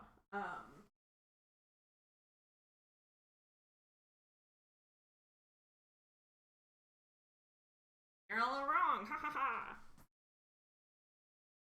Alright, so this is, and actually I have the card for it here. So this is the staghorn fern. This one's a little more basic. So we've had a lot of very I think I will describe them as loud plants. Like they have like really distinct features and all that. This one's like pretty low key in comparison, you know? So this one, you know, we were talking about the sill before. They give you these cards that have all the information. So this one I have sitting like over here pretty far from the window. It can tolerate up to full sun. So maybe I'll actually swap it to another side at some point, but for now I'm going to keep it over to where it is. But it's a neat little guy. I don't really know what to say about this too much because I just got him, so I haven't gotten to know him very well yet. He's also very dirty. Need to give him a rinse. It's like a neat little guy. You know? I like this pot too. But plants like this that aren't like super loud statement plants, like I was saying kind of earlier on stream, you just put these in a corner where they're happy and you kind of forget about them sometimes, but then when someone, especially if someone is visiting your apartment for the first time and they see those plants and they're like, oh, suddenly there's this plant that I didn't know was there. And it's like a little surprise bit of joy that you get from your decoration. That's staghorn fern. I'll post how it grows in Discord. I imagine obviously it's going to stay a little bit asymmetrical, but the leaves will stay pretty curly, which is rad. Yeah. But let's see. All right, I'm gonna go. I have 2 plants in the bedroom. I'm gonna go grab, so I'll be right back.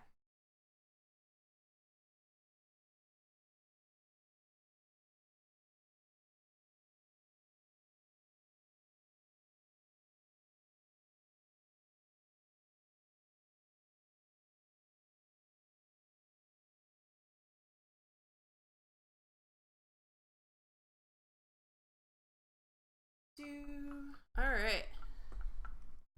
So that, put this over here. So we're back. Hi. Back from the secret room. So this plant is called an African mask plant. And this just looks super funky. Like, how neat is this? This is so cool. Hold on. Let me pull up OBS to make sure you guys get the full detail of this. But, like, look at the detail on the back. It's, like,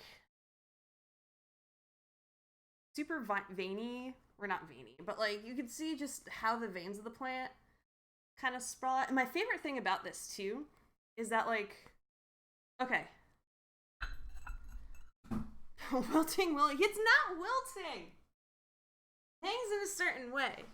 Okay, we'll get to the Crimson Guy in a minute. But see how, like, so this is the pothos again, and, like, traditionally you have, like, stem, and then the leaf is attached to the bottom, and all that, right?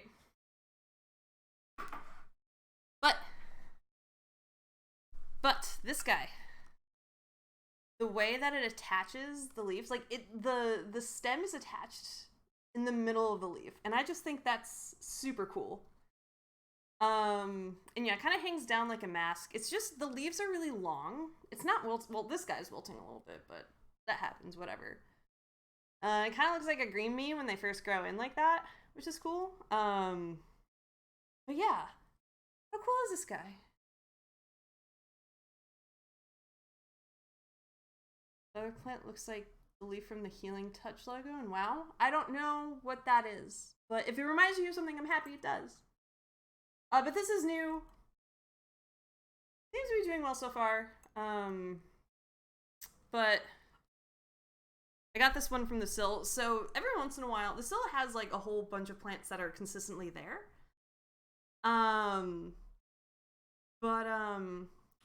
Every once in a while they get these plants that I've never seen before or heard about. And this is one of them. The last time that happened was they had a Peperomia Hope, which, like, it was super tiny, and the way that they grow out is just kind of like sideways. It was really cool, and I didn't buy it, and then they were out of stock, and I was really sad. So when I saw this guy, I was like, I gotta buy this. I'll buy this now. So this sits in the bedroom. My bedroom has green walls, and so I've been trying to find plants that, and they're like a lighter green. So like the darker green here plus the purple, I think, is a really nice accent. So it doesn't get lost. Let's talk about the Crimson Guy. This guy's cool. This guy's super cool. So this is a Rex begonia. And as you can see, it is very red. And this is another one where, that's not a good one. I don't know if you're gonna be able to tell, but the leaves actually get, hold on, we're gonna, oh no, where'd my Logitech thing go? I closed it. Oh no, I can't adjust my focus. Oh no. Oh no. Yeah, give me a cutting. Give me a cutting. Me want. Give. More cuttings. Alright, so we're back. Let me do focus a bit. Yeah, you still can't really tell, but in the right sunlight, this also gets super glittery. It's super rad. I'm all out of focus. There we go. So this guy, how does it photosynthesize? Listen, I actually don't know. I don't know the science of this plant. I just know it's red and it looks super cool. But it does need bright light. So these guys sit together on a bookshelf in the bedroom next to a window to get as much light as possible. I'm still actually not sure if this guy is getting enough light, to be entirely honest. So when they first grow in, they're not super bright red. The leaves are a bit more muted, and actually have some like grayish green to them. So they're a little bit more glittery there. Just maybe been feeding water that red food coloring in it. It's absolutely what I've been doing since it was born 200 years ago. But yeah, this guy is really neat. The thing with, I think this is for, I don't know if this is for all begonias, but specifically with this guy, I know when I was buying it, they were like, you can't water it normally because you risk getting the leaves wet. And when you get the leaves wet on these, they tend to rot, from what I understand. So when you water this, you have to kind of keep it in a clay pot so that the water can be absorbed through the sides. But you put this in a bowl of water. For me, it's my sink. For like 20 minutes, 15, 20 minutes. How long have I been? I've been doing this every week. Might need more. I don't know. But, yeah, you just let it absorb the water from the bottom, from the sides. So the top never really gets wet. This is one that I'm just kind of trusting it. It's still a little bit moist. I think this can dry out a little bit more before I water it again. But yeah, this is cool. Usually when you have, I'm gonna call this, like, you know, this is a statement plant, right? Like, this is loud and bright. So usually plants that are like this are the ones that need more sunlight and all that good stuff. So it's always been not my downfall, but whenever I see plants that I love, I'm like, oh my god, I want this. And then he was like, oh my god, no, I need super bright light. And I was like, no, I don't have that where I live right now. But now I have much brighter light. And so I'm taking advantage of it by buying all these fun plants. There's a cell called parenchyma in red begonias. Ooh, that help it photosynthesize. Gotcha. Plant expert coming in for the win. Trust your crimson boy, he'll reward you healthy blood. Yes, this is blood plant. If I bite it, blood just pours out. That's all it is. And like, the stalks are fuzzy too, so this guy's cool. I like this guy a lot. He is fun. Alright, I'm gonna go put these back on the windowsill where they belong. Oh god. I don't want to drop them.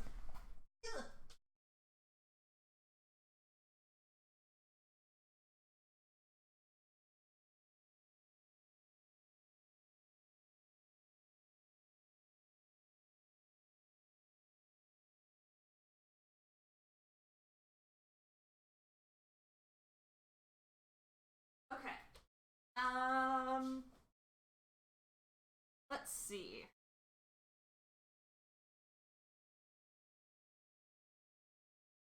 We're getting to the end. Starting to run low on stuff.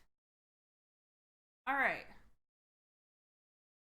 So, this is my calla lily. Now, this is plant ownership on hard mode. Oh god. Ugh. I've been keeping this outside, and I think I just put my nose in like a spider web. That's fun. Yeah, so this is a calla lily. Now, you might be like, Lily, wait, where are the flowers? Well, I'll get there. So calla lilies are a bulb plant. So in this pot, they bulb. From its bulb, these leaves appear. I love these. I love the white speckly. Like, when I saw this in the store, I didn't even know it was supposed to flower. I was just like, ooh, cool white speckly leaves.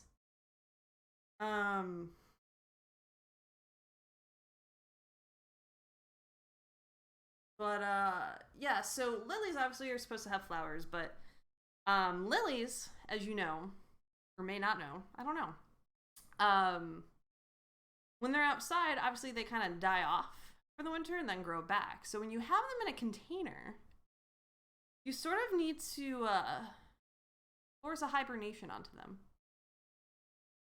So what does that entail? Well, first let's talk about why you do it. So why do you do that? What's the difference between a lily and a daylily? I don't know. I mean, there's a gabillion varieties of lily.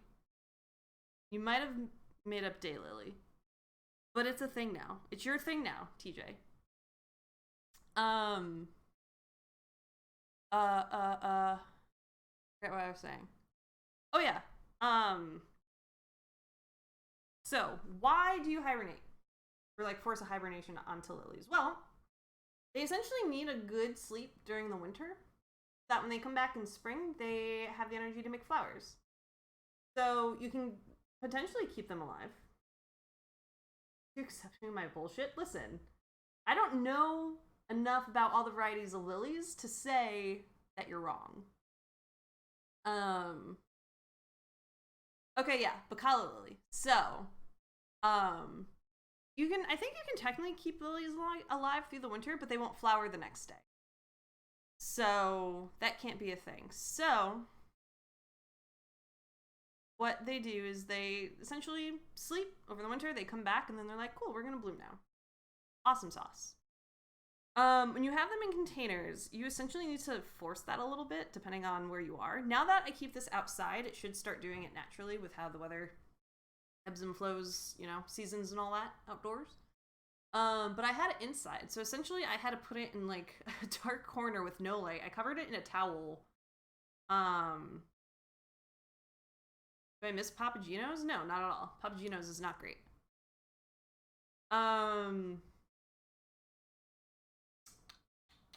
But yeah, so you put it in a cold, dark place for the winter. You water it like once in a while, but not very often.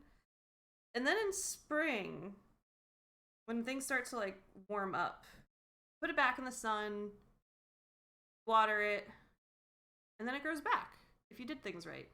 And then it's supposed to flower, but I think I actually started reviving mine a bit too late into the season, so I think I've missed out on the flowering opportunity.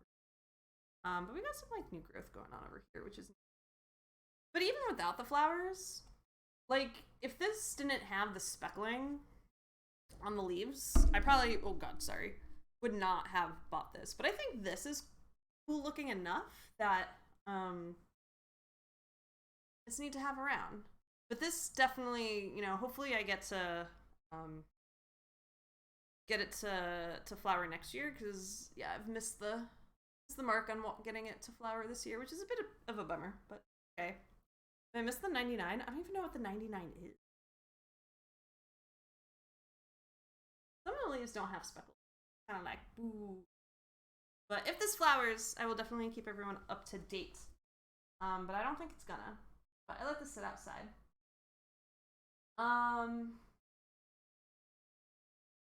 But with that,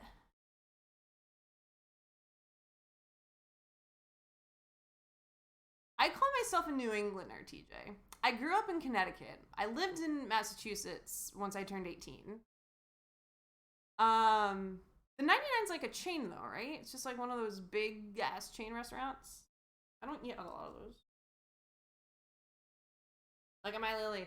But I kind of think that's the end of what I have for plants, to be entirely honest. I was gonna show off my Shishito pepper plant, but I don't want to carry the bag inside. But I'm also growing vegetables. Or I'm gonna try to grow vegetables out in my balcony. I also have an herb box now, which I'm very pumped about. Get them fresh herbs. I did not have success with my last herb box, so I'm hoping this next herb box is better.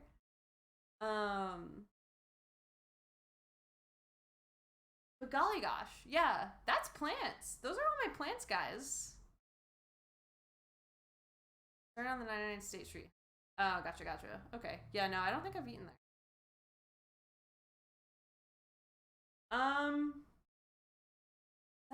That's plants.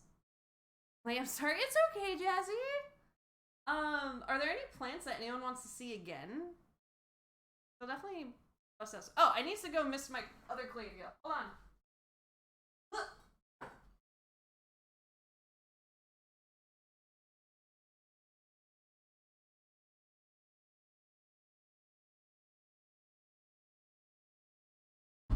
Also, Jazzy's the one that's been kind enough to give me her vegetable seedling. So I've got those. Bring the Crimson Boy back out. Everyone, is that everyone's favorite plant of stream? Crimson Boy?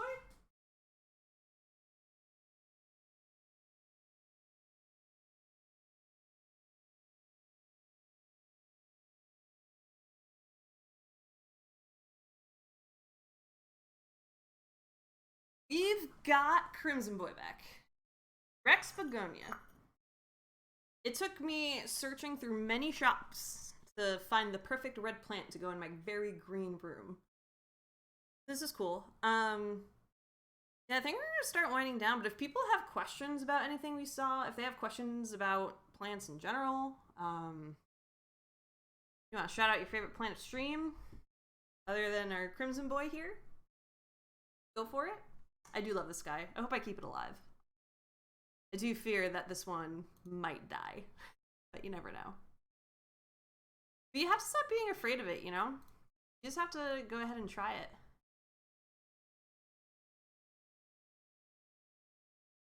Like, I think people are always like, oh, I don't have the perfect environment for plants or like for doing certain things, but you never really know until you do it.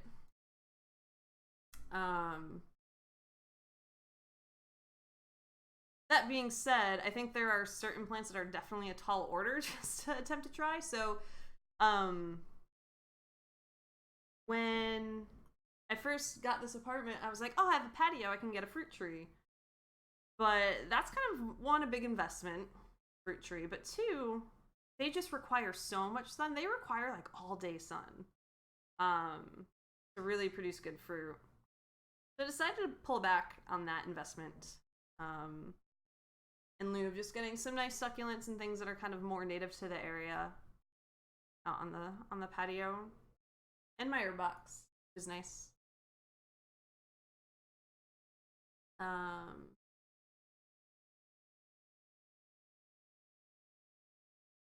Those are all my plants. I didn't think I had 2 hours worth of plant stuff to talk about, but apparently I do.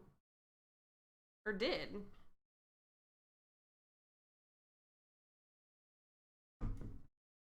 So, moral of stories, or I guess the big, oh god, just flinging things everywhere. Started with 2 cacti, and a coworker had a baby lemon tree. Aw, nice. I want a lemon tree. I think the lemon trees are ones that a lot of people can't grow. Meyer lemon trees tend to be really popular because you can also put them inside and stuff.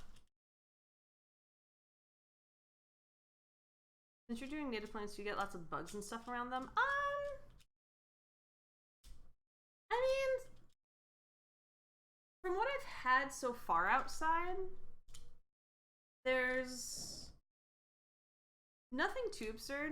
Like, nothing flowers, number one, so I'm not really getting bees right now. If the lily did bloom this year, I would totally get bees. I'm avoiding trying to get flowering plants as much as humanly possible, which is another reason I kind of went down on the fruit tree idea. But like, you get, you know, little spiders and stuff, but nothing so far has destroyed anything, but the plants have only been outside like a couple weeks, so it's hard to tell.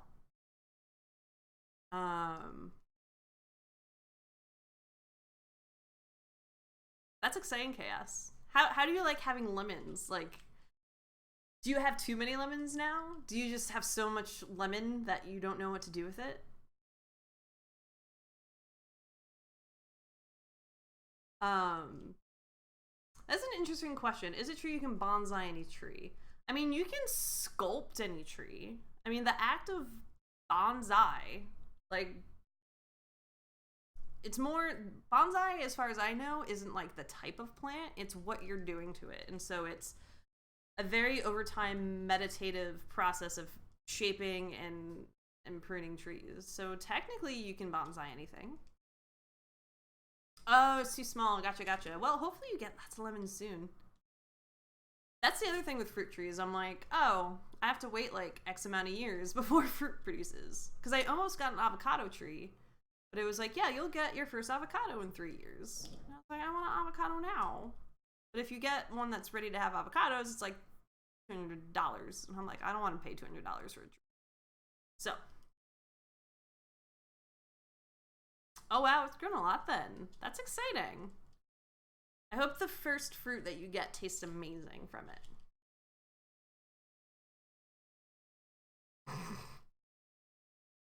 Oh, womp womp. too hot today, and tomorrow's going to be way worse. Is it going to be worse tomorrow? Oh my god.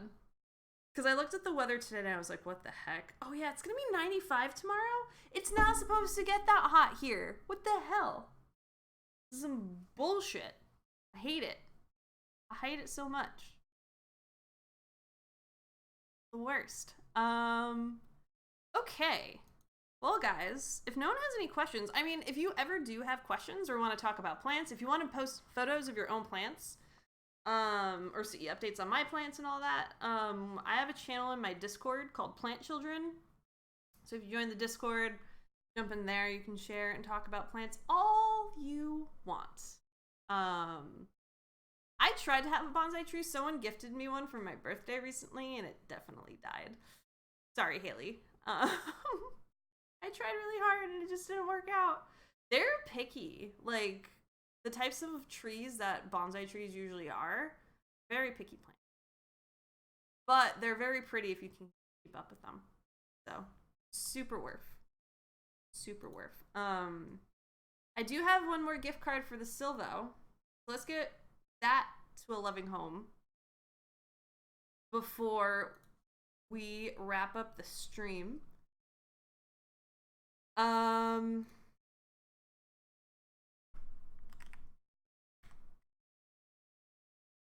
Let's see. And since we love the Crimson Boy so much, our word is going to be Crimson. So Crimson, in chat, you'll be entered for $25 to thesill.com. Have the seedlings been doing? So far, so good. I've only actually planted the Brussels sprouts so far. After I wrap up here, I actually finally got all the soil to finish planting, like, everything else. So I'm going to go do that. And then they'll all be in containers, nice and happy. So far, my shishito pepper plant has been booming. So I'm really excited about that. But we'll see how the Brussels and everything else do. But they'll be planted and good to go. The rest of them in a couple hours. So huzzah!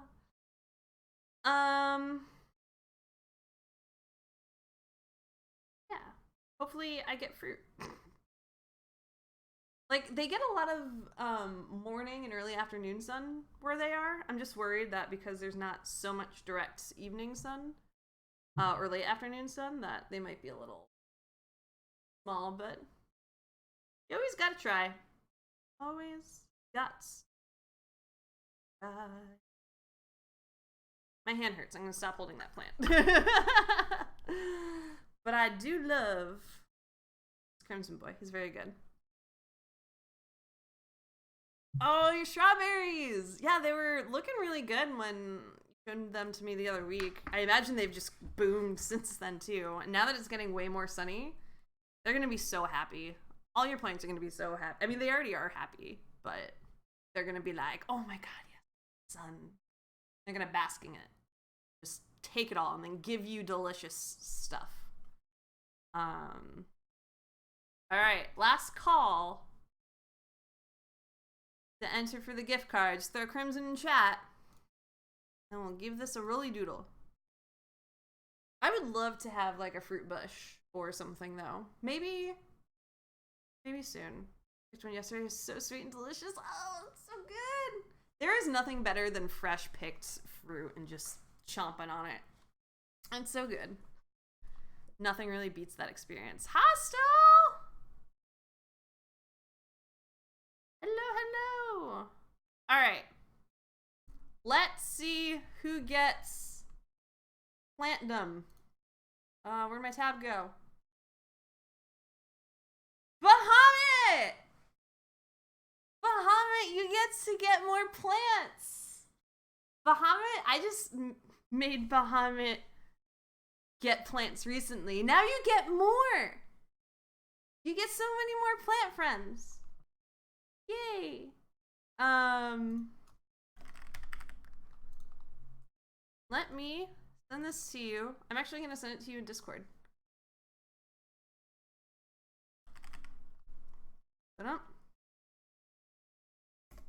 And yeah, for those who got codes to the sill today, you better show me photos of what you got. Better Give me them good photos. Love it. But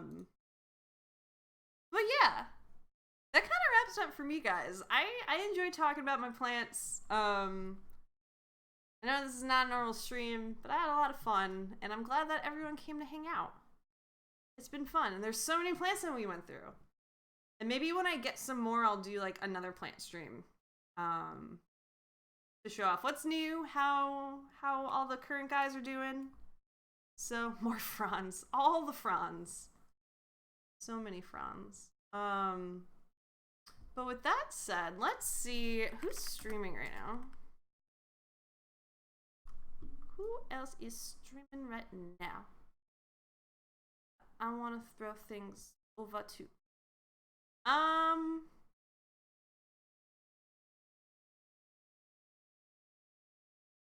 Most of my normals aren't streaming on Sundays.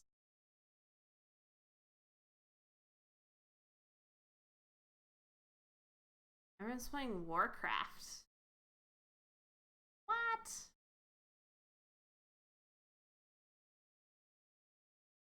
You know what I did recently? Actually, I'm gonna see this again. So I was like, I wonder if anyone else does like just chatting streams about plants. And so I looked and I typed in the word plants, and there were all right, there's currently 3 streams now, but all the other streams are about people like growing weed. They're just 24-hour like weed pot streams. It's very strange. Speaking of pots, what type do you recommend? So for me, if I'm getting, so pots, I used to be like, oh, I want something super pretty, blah, blah, blah, blah. I'm at a point now where plain old terracotta is totally the way to go. The clay lets them, like air pass through really easily. It kind of helps with how they absorb moisture too. And then when you have certain plants that like to have moist soil, it kind of traps in on some of that moisture as well. And you'll actually see like the pot itself gets wet. So it holds in water a bit easier. They're usually pretty cheap. Honestly, there's nothing better. So I just straight up terracotta pots. Good old clay. It's great. But even if you're not doing terracotta, again, just make sure there's drainage holes at the bottom, because when there's not drainage holes, you're going to have a very bad time with those there plants. So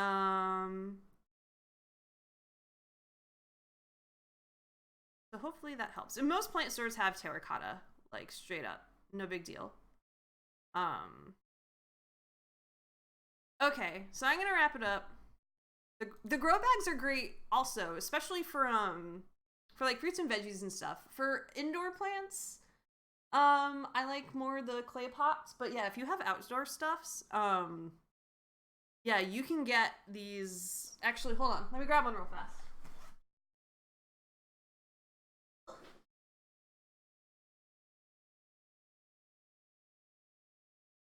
So you can get these fabric bags that you just pour some dirt in. They got some handles. You can move them around really easy.